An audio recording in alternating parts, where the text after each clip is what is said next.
Corewell Health, Helen DeVos Children's Hospital provides care for an entire child, both physical and mental.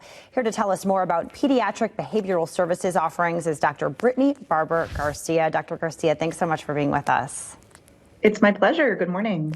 So talk to us about who might be a good fit for pediatric therapy services.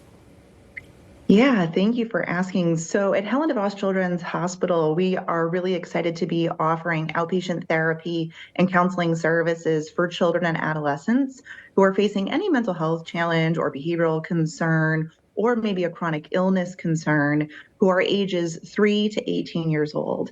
Our therapists are offering evidence-based services like talk therapy approaches, and are working with parents and families to really support these kids. So if parents have concerns about their kids, whether those are behavioral or emotional concerns, we would encourage you to reach out to your primary care to talk about if it's time for a referral for therapy services.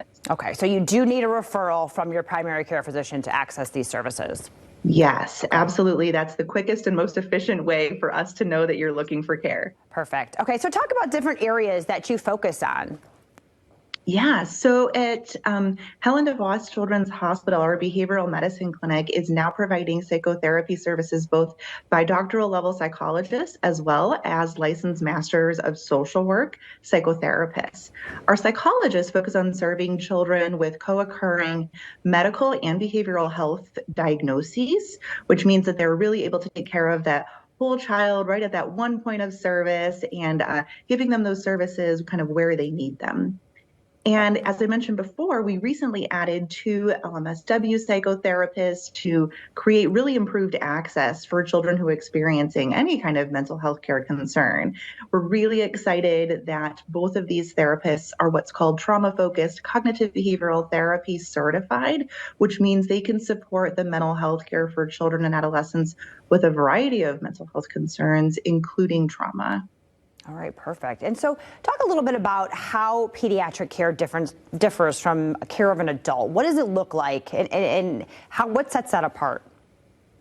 Absolutely. So there are many unique aspects of accessing mental health care for children and adolescents, but probably the thing that we most take into account is that our patients come to us with their whole family, right, as a part of their care team. And so our providers really understand that they're going to be working with both the family and the identified patient to both develop and understand kind of what are the concerns that the parents have, what are the concerns that the child has. The providers are really going to ask questions to better learn about the child's struggles and strengths and work together to develop goals for treatment, both with the patient and their family, to really kind of address the whole constellation of concerns. And as pediatric providers, we're of course always paying attention to that unique impact of mental health on a child's whole life experience. So that can be on their child, like their regular developmental skills that they might be working on.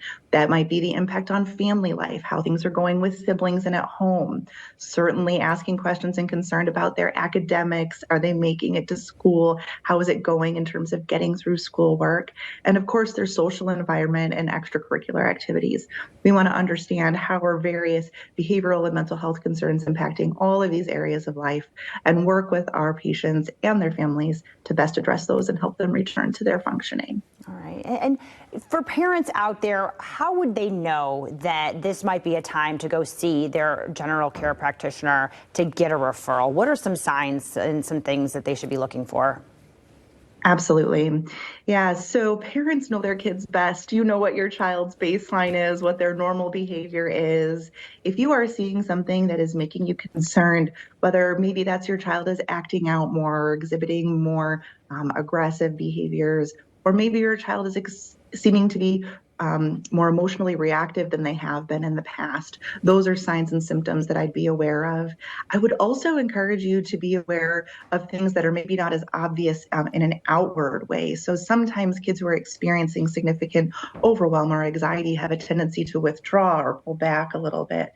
And so we want to be looking for any signs that kids aren't participating as fully in their everyday lives as they may be used to.